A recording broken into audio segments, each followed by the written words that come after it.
좋은 의사와 관련 글은 2000년대 초에 작성되었습니다. 좋은 의사를 만나는 법. 몸에 병이 생기게 되면 누구나 의사 혹은 한의사를 찾게 된다. 이때 누구나 실력 있는 의사, 좋은 의사, 허중 같은 명의를 만나기를 원할 것이다. 그런데 이게 그렇게 쉬운 일이 아니다. 좋은 의사를 고르려면 먼저 의사들의 세계를 알아야 할 것이다. 의대에는 어떤 학생들이 가게 되는가? 병들고 불쌍한 가난한 환자들을 치료하려는 박애심 투철한 학생들인가? 천만에 전 과목에서 우수한 성적을 올린 학생들이 간다. 내성적이고 소심한 학생들이 많이 지원하는 것도 특징이다. 얌전한 모범생들이 많다는 말이다. 그들이 의대를 지망하는 이유는 대부분 의사라는 직업이 돈도 잘 버는 직업일 뿐만 아니라 주변에서도 부러워하고 사회적으로도 신분이 비교적 안정되어 있기 때문이다. 히포크라테스 선서를 수행하고자 의대에 가거나 혹은 제2의 슈바이처가 되고자 하는 학생은 정말 극소수에 지나지 않는다. 그렇다고 해서 그들을 비난하여서는 결코 안 된다. 의사 역시 사람들이 먹고 사는 수단으로 택하는 수많은 직업들 중 하나를 택한 생활인이기 때문이다. 자, 그런 학생들이 의사 면허증을 받고자 치르는 의사고시는 어떤 내용일까? 모두 이론이다. 의대 졸업한 학생들은 스터디 그룹을 만들어 예상문제 공략을 꾀하기도 한다. 실습은 대학 시절에도 있기는 하지만 대부분은 의사고시에 합격한 뒤 거치게 되는 인턴 레지던트 기간에 이루어지게 된다. 이때 돈은 얼마나 받게 될까? 의학 공부를 한 지 10년째 해당되는 전공이 4년차일 경우 연봉은 2천만 원 수준이며 야간 당직 수당은 2만 원 선이다. 수련의 기간은 육체적으로 너무나도 힘든 가정이기에 제대로 책을 볼 시간적 여유도 많지 않다. 수련의 과정을 마친 응급실 야간 당직 의사의 월급은 많아야 3,400만 원 선이다.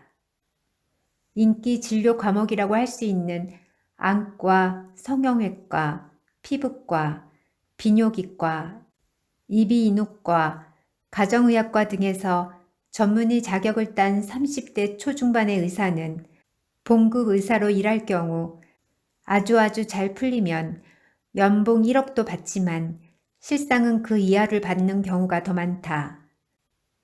한편 이러한 진료 과목들의 특징은 노동 강도가 심하지 않을 뿐만 아니라 24시간 대기할 필요도 없고 일주일에 하루 정도는 눈치 안 보고 놀 수도 있다. 그러나 월급을 주어야 하는 운영자가 볼 때 나이가 든 의사는 젊은 의사보다 부담스럽기 때문에 오래 있을수록 갈등이 발생할 요지가 크다. 하지만 이런 진료 과목들은 다른 과목에 비하여 개업이 손쉽다. 때문에 의대 졸업자들은 너도 나도 인기 진료 과목들의 수련의 과정을 지원하게 되지만 자리는 한정되어 있기에 경쟁은 치열하다. 때문에 그런 인턴 자리를 얻으려면 실력 이외에 여러 가지 지저분한 것들을 동원하여야 될 수도 있다. 인기 진료 과목 전문의들의 인건비는 다른 과목들에 비해 높게 형성되게 되는데 보수가 넉넉하지 않으면 개원을 하고자 병원을 그만두어 버리기 때문이다. 특히 은행 대출 금리가 쌀 때는 누구나 개업의 유혹을 느끼게 되기에 인건비가 상승한다. 반면에 외과 같은 경우는 노동 강도가 심하고 지원자도 많지 않기 때문에 수요와 공급의 원칙에 따른다면 그 어느 과목보다도 더 많은 보수를 받고 있어야 하지만 실상은 그렇지 않다. 개인 독립하기가 어려운 과목이기 때문이며 50대 유명 외과 과장의 연봉은 최대 1, 2억 수준이다. 독립한 외과 의사들 절반 이상은 수술이 비교적 손쉬운 학문과 직장을 진료 과목으로 내세운다. 의사가 개원을 하는 데는 상당한 돈이 필요하다. 진료 과목에 따라서는 의료 장비의 가격이 만만치 않고 입지 조건이 좋은 곳들은 임대료가 상당할 뿐 아니라 선배 의사들이 포진하고 있기 때문에 뚫고 들어가기도 쉽지 않다. 설상가상으로 개원 시 필요한 인테리어나 부동산 구입 혹은 임대에 필요한 지식도 약하다. 더군다나 의사라고 하는 직업을 특별하게 생각하는 사회적 분위기 때문에 품위 유지라는 명목으로 소비 생활에 들어가는 비용 역시 적지 않다. 반면에 의사가 되기 위하여 경제적, 시간적, 정신적 투자를 남들보다 더 많이 하였다고 생각하기에 기대 수익은 높다.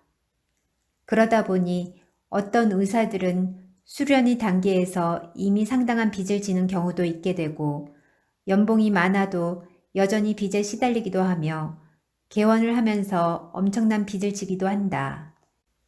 결국 그런 의사들은 그 빚을 한시라도 빨리 갚으려 하다 보니 자연히 환자들로부터 돈이 많이 나오도록 하는 방법을 추구할 수밖에 없는 처지가 되고 만다. 그 결과 약을 한 번에 주어도 될 것을 진료비 수입을 늘리고자 매일같이 오라고 하게 되기도 하고, 그래서 나는 죄송하지만 출장을 가야 하는데 일주일치 약을 처방해 주시면 안 될까요? 하고 말한다. 하지 않아도 될 것을 예방적 차원에서 권유하는 별의별 것들이 나올 수도 있게 된다. 결국 우리나라 제왕절개 수술 비율은 전 세계 1위에 오르게 되고 서울 강남 어느 산부인과의 응급차는 사이렌 소리가 씨색 울린다는 소문이 나게 되고 제왕절개 수술을 시저리안 섹션이라고 하는데 의료계에서는 그 첫 글자만 따서 C색이라고 흔히 부른다. 제약회사로부터 뒷돈을 받거나 건강보험공단에 거짓 청구서를 보내거나 의료 장비를 리스 회사를 끼고 구입한 뒤 다시 팔아먹는 의사들까지 생기게 된다. 그러나 거짓 청구서를 보내는 의사들 중에는 아주 일부이기는 하지만 선한 사마리아인들도 있다. 보험 적용 일수가 초과되는 가난한 환자를 위해 그 가족들 명의로 분산시켜 서류를 꾸며주었다가 나중에 비리 의사로 낙인 찍히는 경우도 있기 때문이다. 이런 상황에서 의사들을 의사 선생님으로 무조건 믿고 따르다가는 큰 낭패를 볼 수도 있다. 게다가 의사들은 자기들이 설사 잘못을 해 환자가 죽더라도 고의가 아니기 때문에 민형사상 어떠한 손해배상도 요구하지 않겠다는 각서를 수술 전에 요구한다. 불량품을 주더라도 고의는 아니고 최선을 다했으므로 불만 갖지 말고 돈은 내라는 뜻이기도 하다. 그렇다면 의료 소비자 입장에서 좋은 의사 선생님을 만나려면 무엇을 고려해야 하는가? 우선은 현행 의료제도의 문제를 생각하여야 한다. 의료법인은 영리법인이 될 수 없다는 웃기는 법 때문에 자본가들은 병원을 세우려고 하지 않는다. 결국 종합병원의 수는 늘지 않으나 동네 의원이나 종합병원의 의료 수가는 동일하고 능력 있는 의사가 진찰하는 비용이나 초보 의사가 진찰하는 비용이나 보험 청구액에 있어 큰 차이가 없다 보니 사람들은 유명 종합병원으로 몰린다. 그리고 종합병원에서 의사의 수는 한정되어 있는데 몰려드는 환자는 많다 보니 1시간 이상 기다리다가 3분 진료를 받는 것이 보편화되어 버렸다. 모든 국민은 동일한 의료 서비스를 받아야 한다는 사회주의적 복지 정책이 결국은 동일한 3분 진료라는 형편없는 결과를 가져온 것이다. 때문에 중병이 아니라면 종합병원보다는 개인 의원 혹은 개인 병원을 찾는 것이 더 현명할 것이다. 그렇다면 개업의를 제대로 고르려면 무엇을 알아야 하는가? 첫째, 무엇보다도 먼저 건물 자체를 보아야 한다. 자체 건물이건 임대 건물이건 간에 나는 시설이 화려한 곳을 전혀 좋아하지 않는다. 실내에 수입 대리석이 붙어 있는 병원들은 건축비를 적정 이상으로 사용하였으면서도 적자가 난다고 징징 우는 곳들이거나 건축비를 빌미로 뭔가 구린내 나는 짓거리를 한 곳일 수도 있다. 나는 특히 대학 병원들 중 건축을 화려하게 한 곳들은 일단 구린 냄새가 나는 곳으로 의심한다. 내 아이들이 태어날 때 내가 택한 개인 산부인과는 처갓집에서 소개한 곳이었는데 아주 마음에 들었다. 18년 전의 이야기이지만 건물은 낡았고 입원실은 3류 여인숙 정도밖에는 안 되며 바닥 난방이 연탄을 피우는 새마을 온돌 시스템이었다. 병원 시설이 호화롭다면 당연히 의사는 병원을 꾸미는데 돈을 처발랐다는 뜻이고 대부분 인테리어 비용에서 와장창 바가지를 쓴다. 그 돈을 메꾸기 위해 환자의 건강과 재정 상태보다는 자기 호주머니 사정을 진료에 더 반영할 것이다. 화려한 병원일수록 수술을 권한다는 것을 나는 누구보다도 잘 안다. 내가 택한 산부인과 의사는 자연분만을 권장하는 분이었다. 오래전 목 디스크로 내가 고생하였을 때의 일이다. 당시 그 분야에서 권위자라고 하는 어느 병원의 원장이 여러 중앙지에 글을 쓰고 자주 소개되었기에 일단은 그 병원을 찾아갔다. 명심해라. 어떤 의사의 글이 언론에 자주 나온다는 것은 그 병원 측에서 보도 자료를 돌리거나 기자들과의 친분을 이런저런 방법으로 유지하기 때문일 수도 있다는 것을. 어쨌든 그 병원에서는 즉시 수술을 권하였다. 하지만 그 병원의 건물 가격을 얼추 계산하여 보고 고용된 의사들의 수를 반영시켜 보니 그런 건물을 지으려면 수술을 엄청나게 해야만 했다. 나는 그 병원의 권유를 무시하였다. 다른 병원의 정형외과 의사들을 만나보니 그 병원은 완전 상업적 수술로 알려져 있는 곳이었다. 장사 속이라는 말이다. 결국 나는 국내에 나와 있는 관련 서적 4권을 구입하여 읽어보고 물리치료에 대해 알기 위하여 물리치료학 교과서도 구입하였다. 그리고 의사들이 디스크에 대해 이론적으로 배우는 내용이 몇 페이지도 안 된다는 것도 알게 되었다. 그리고 TNS라고 하는 저주파 치료기와 디스크의 압력을 감소시켜주는 목보호대, 목을 당겨주는 기구가 부착된 침대 등을 종로 5가 의료기 상점에서 구입하여 자가치료를 꾸준히 하였다. 그리고 병을 고쳤다. 질병을 갖고 있는 모든 사람에게 권하는 말. 그 병과 친구가 되어라. 그 병에 대하여 속속들이 알아내라. 둘째로 고려하여야 할 것은 의사 개인의 소비 취향이다. 의사가 차고 있는 시계나 장신구가 호화롭다면 그는 많은 돈이 필요한 사람이다. 나는 그런 의사는 피한다. 그런 의사들은 여러 가지를 설명하면서 이른바 예방적 차원에서의 갖가지 방법들을 권유하기 때문이다. 예전에 성균관 대학교 정문 앞에 민내과라고 있었다. 그분은 웬만하면 약을 주지도 않는 분이었다. 진찰실에 있던 의자는 수십 년은 되어 보였고 의료기기들 역시 골동품 수준에 가까웠다. 나는 이런 의사를 생활인으로서의 의사가 아닌 의료인으로서의 의사로 존경한다. 셋째로 의사의 나이를 보아야 한다. 젊은 의사를 나는 별로 신임하지 않는다. 의사는 기본적으로 임상 경험이 많아야 하는데 당신이 만난 의사는 수련 기간 동안 당신과 똑같은 질병을 가진 환자를 한 번도 경험해보지 못한 의사일 수도 있다. 요즘 웬만한 안과들이 너도 나도 라식이나 라섹 수술 전문님을 표방하는 것을 볼 때 도대체 나는 레이저 수술기를 누구를 상대로 얼마나 실습하였기에 그렇게 자신있게들 덤벼드는지가 궁금하다. 그러나 지나치게 나이가 많다면 새 지식을 받아들이는 데 있어 한계가 있음도 고려하라. 적지 않은 의사들이 학교를 졸업한 뒤에는 공부를 하지 않는다는 것도 염두에 두어라. 넷째, 의사 앞에서는 말을 많이 하고 많이 물어보아라. 의사들 중에는 내성적인 성격을 가진 학교 모범생 타입이 꽤 많다는 것을 염두에 두어라. 불친절하게 비춰지는 의사들 중에는 정말 실력은 있지만 성격상의 이유로 인해 사회적으로 다정다감한 행동을 보여주지 못하는 경우도 많다.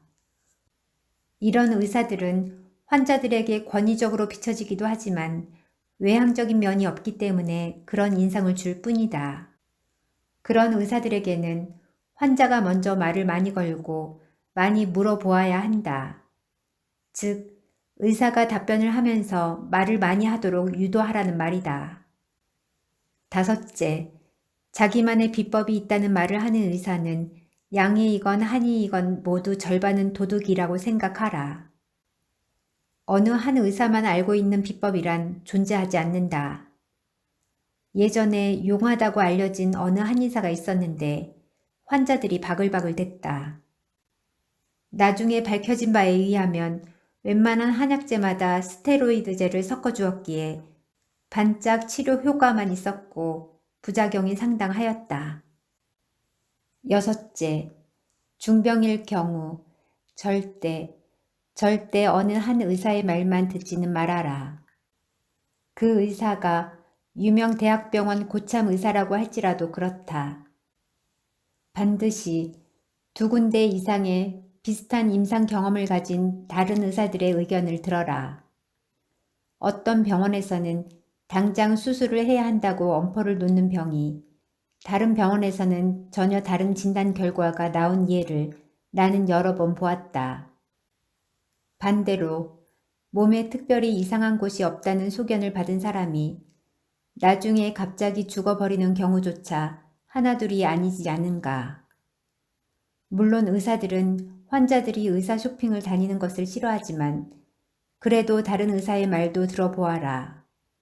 전혀 다른 진단을 받게 될 가능성도 있으니까 말이다. 일곱째, 첨단 검사 시설이니 뭐니 하는 것도 좋지만 한 의사의 의견을 들어보는 것도 시도하라. 둘째 딸 아이가 초등학교 학생 시절 갑자기 머리가 아프다고 호소하기 시작했다. 잠을 자다가도 머리가 아프다고 울면서 호소하곤 했다.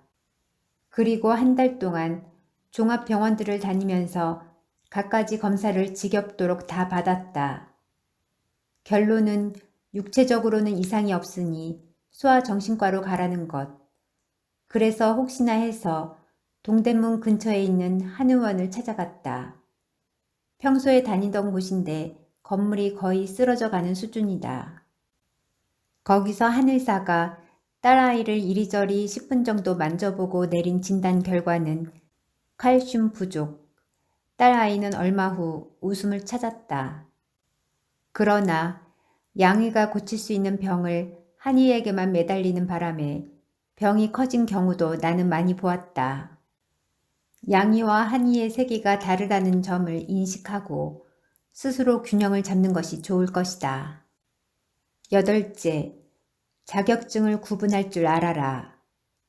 전문의는 말 그대로 어느 한 진료 과목을 전공으로 한 사람이며 별도의 자격증을 획득한 사람이다. 일반의는 일반적 진료 과목을 골고루 다 진료하는 의사이지만 일반의도 성형외과를 진료 과목으로 내걸 수 있다. 그러다 보니 성형외과 전문의가 수술하는 성형외과도 있고 일반의가 수술하는 성형외과도 있게 된다. 그것을 구분할 줄 알아라.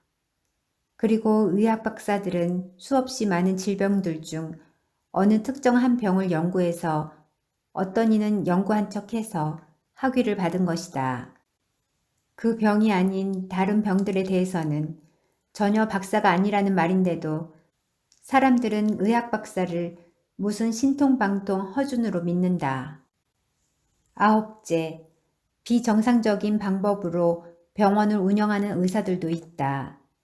예를 들어 교통사고 나이론 환자들과 다정하게 손잡고 보험회사를 등쳐먹으며 병원을 운영하는 곳들이 있다.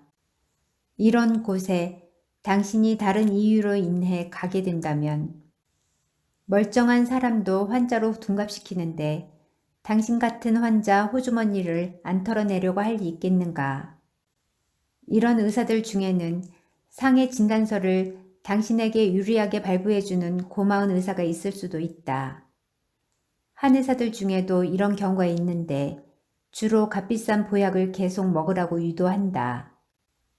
10번째, 가족 중 누군가가 특이한 병에 걸렸지만 당신이 만난 의사는 그 병에 대해 교과서에서 한 페이지 정도 배운 것이 갖고 있는 지식의 전부일 수도 있다.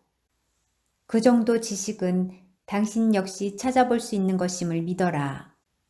그러므로 인터넷에서 여기저기 찾아보고 필요하다면 의학 서적도 살펴보아라. 영어 실력이 있다면 같은 병을 앓았던 사람들의 경험담을 인터넷에서 찾아보면 도움이 많이 될 것이다. 미국의 유명 대학병원들을 찾아보아라. 병이 희귀한 것이라면 반드시 유명 종합병원으로 가라. 그래야 그 병에 대해 치료한 경험이 있는 의사를 만날 수 있다. 11번째, 특수 클리닉 간판에 지나친 신뢰는 갖지 마라. 미국에서 클리닉이란 그저 외래 진료소라는 의미일 뿐이지 특정 분야의 스페셜리스트라는 말이 절대 아니다. 한국에서도 클리닉이라는 말이 어떤 세분화된 분야에서 특별한 면허를 획득한 전문가들이 운영하는 곳은 결코 아니다. 의료보험이 적용되지 않는 분야에서의 클리닉들 중 일부는 그 분야의 환자들에게 과도한 기대치를 불어넣고 고가의 진료비를 받아낸다. 다른 의사들도 비슷한 치료를 충분히 할 수 있음은 물론이다. 그러나 환자가 적을 것으로 예상되는 특별한 분야에서의 클리닉은 그런 상업성이 배제되어 있음도 알고 있으라. 끝으로 부모님이 중병에 걸렸을 때는 반드시 역할 분담을 해라. 모든 자식들이 우르르 다니는 것은 전혀 현명하지 못하다. 제 아무리 효자라고 할지라도 조만간 모두 지치고 만다. 참, 중국 여행을 하게 되면 반드시 들르게 되는 곳이 무료 진료를 내세운 병원들인데 여러 가지 한약재를 판다. 그 한약재들은 같은 가격으로 한국에서 훨씬 질 좋은 재료를 구할 수 있음도 알아두어라. 내가 한 번 당한 경험이 있다. 모든 비보험 치료를 불신하는 것은 아니지만 도수 치료나 충격파 치료 같은 정형외과 비보험 치료들을 나는 크게 신뢰하지는 않는다. 정확하게 병의 원인이 드러나지 않는 경우에는 무조건 대형 병원으로 가야 하고 그곳에서 가능한 한 경험이 많은 의사의 진료를 받아라. 대형 병원에서는 의사가 환자를 다른 진료 과목으로 이전시키는 경우가 있는데 이때 그 담당 의사가 누구인지 사전에 체크한 후 진료를 받는 게 좋다. 일단 진료를 받고 난 뒤 담당 의사를 바꾸는 게 쉽지만은 않기 때문이다. 병 치료에 대한 이해도를 높이려면 전공의들을 위한 매뉴얼들을 찾아봐라. 큰 병원에서는 내과 매뉴얼, 외과 매뉴얼 등을 출간하며 서점에서 살 수도 있고 도서관에서도 볼 수 있다.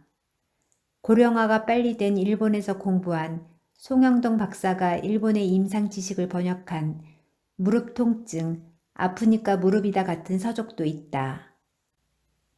독자들이 보내온 메일들을 보면 정신신경과 혹은 심리상담센터에서 상담 치료를 받는다고 하는 경우가 많은데 심리상담사 자격증은 민간 자격증이기에 논외로 하지만 나는 모든 민간 자격증을 자격증 장사로 보기에 전혀 신뢰하지 않는다. 임상심리사 같은 국가 자격증의 경우에도 의문표를 붙인다. 독자들이 알려준 내용을 근거로 할 때 극단적으로 말해서 시간당 상담료를 챙기려고 피상담자를 계속 내원토록 하는 경우가 많았다. 내가 장학사업을 할 때 일부 중고생들이 6개월 이상 정신과 상담을 받는 비용을 지급하기도 했었는데 그 사례들 역시 나로 하여금 불신감을 키우게 만들었다.